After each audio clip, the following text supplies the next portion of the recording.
Welcome to This Explainer. Got a big chemistry exam coming up? Feeling maybe a little buried under all those chapters? Well, don't worry. You are in the exact right place. Today, we're going to take 4 incredibly dense chapters of chemistry and distill them down into 5 high-yield concepts. This is going to give you a massive advantage. We're stripping away all the fluff and focusing purely on what you actually need to know to lock this into your memory. So, here is our game plan for today. We'll be covering 1. States of matter. 2. Pure versus impure substances. 3. The laws of combination. 4. Atomic structure. And 5. Isotopes and isobars. It's basically a journey from the macroscopic stuff we can touch, zooming all the way down into the invisible nucleus. All right, let's kick things off with concept number 1, states of matter, the macroscopic view. If there is just one fundamental thing you remember for your test from this first section, it's the strict definition of matter. Whether it's that heavy textbook on your desk, the pencil you're holding, or literally the invisible air you're breathing, it has to meet 2 non-negotiable criteria. It absolutely must have mass, and it must occupy space, which means it has volume. If it doesn't have both, it's not matter. So things like light, heat, or even your thoughts, not matter. This brings us right to the kinetic theory of matter. For the longest time, people just assumed matter was this one continuous solid block. But the reality is so much cooler. Matter actually consists of discrete, incredibly tiny particles. And they aren't just sitting there frozen. They have spaces between them, they are continuously buzzing around because they possess kinetic energy, and they're constantly attracting each other. How these particles behave dictates absolutely everything about the object you're holding right now. Now, we all know matter exists in different states, right? But exams absolutely love to test you on the specific differences. It really all comes down to particle packing and kinetic energy. In a solid, those particles are packed super tight with really strong attraction, which gives it a rigid, definite shape. Now add some heat, pump up that kinetic energy, and the particles spread out a bit into a liquid. Liquids flow, they have a definite volume, but no definite shape. And if you add even more energy, those particles break free entirely into a gas. Gases have no definite shape or volume, and, this is a big one for exams, they are highly compressible. Okay, moving right along to concept number 2, pure versus impure, mixing matter. It's incredibly helpful to categorize the physical world into a sort of family tree. On one side, we've got pure substances.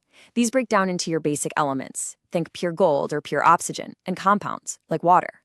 These guys have fixed invariable chemical compositions. But on the other side of the tree, we have impure substances, which most of us just call mixtures. These can be homogeneous, meaning they're perfectly uniform throughout, like salt water. Or they can be heterogeneous, meaning they're non-uniform, like if you make sand with iron filings. Here is a massive trap that teachers love to set on exams: confusing compounds and mixtures. You've got to know this contrast. A compound, like water, is chemically bonded. It has a strict, fixed 1:8 ratio of hydrogen to oxygen by mass. And get this, it forms entirely new properties. Hydrogen is explosive, oxygen fuels fire. But bond them together into a compound, and suddenly they put out fires. Now, a mixture is completely different. It's just physically tossed together in whatever random proportion you want. The ingredients keep their original properties, and you can just separate them using simple physical methods like boiling or filtering. That brings us to concept 3, laws of combination. Basically, the chemical rules of the road.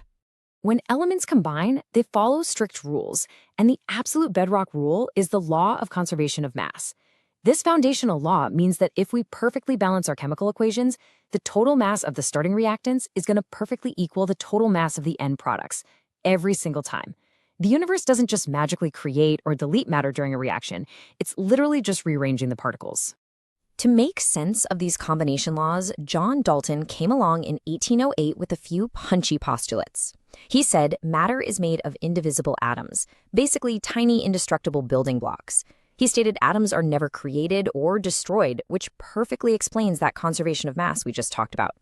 He also pointed out that atoms of one element are completely identical to each other, but totally different from atoms of other elements. Finally, they combine in simple whole number ratios to make compounds. This theory was huge. It cemented the atom as the ultimate foundation of all chemistry. But of course, science never stops at indivisible. Let's dive into concept 4, atomic structure, and take a look inside the atom. The turn of the 20th century was just a wild, thrilling time for atomic physics. In 1897, J.J. Thomson discovers the negatively charged electron, completely disproving that whole indivisible atom idea. He imagined it like a plum pudding, a ball of positive charge with little negative electrons stuck inside.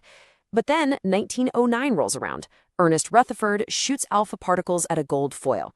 Most pass right through, but a few literally bounce straight back.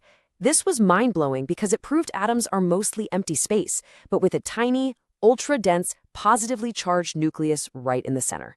Then, in 1913, Niels Bohr refines the whole thing, showing that electrons don't just fly around randomly. They lock into stable, discrete energy orbits, kind of like planets orbiting the sun. You'll definitely want to memorize the breakdown of subatomic particles for your test. It's the classic trio. You have the electron, sporting a negative charge, and virtually zero mass, spinning around in those extra nuclear orbits. Deep inside the nucleus, you've got the proton, with a positive charge and a mass of 1 unit. And here's a fun fact. James Chadwick didn't discover the neutron until 1932. The neutron has zero charge, so it's neutral, but it packs a mass of 1 unit, exactly like the proton.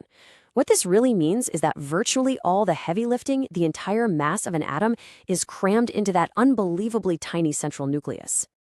Finally, let's wrap up with concept 5, isotopes and isobars. We're looking at some classic atomic anomalies here.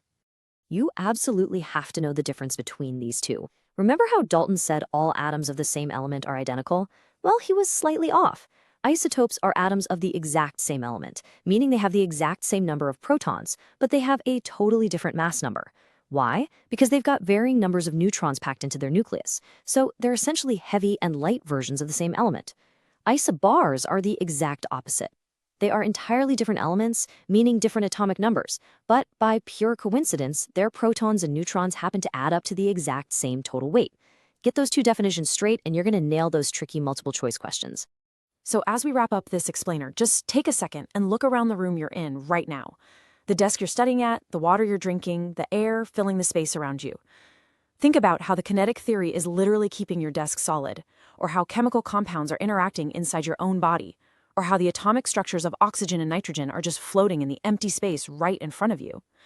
Chemistry isn't just stuff on an exam, it's the actual blueprint of the room you're sitting in.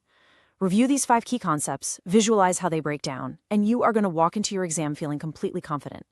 Keep exploring, and I'll see you in the next explainer.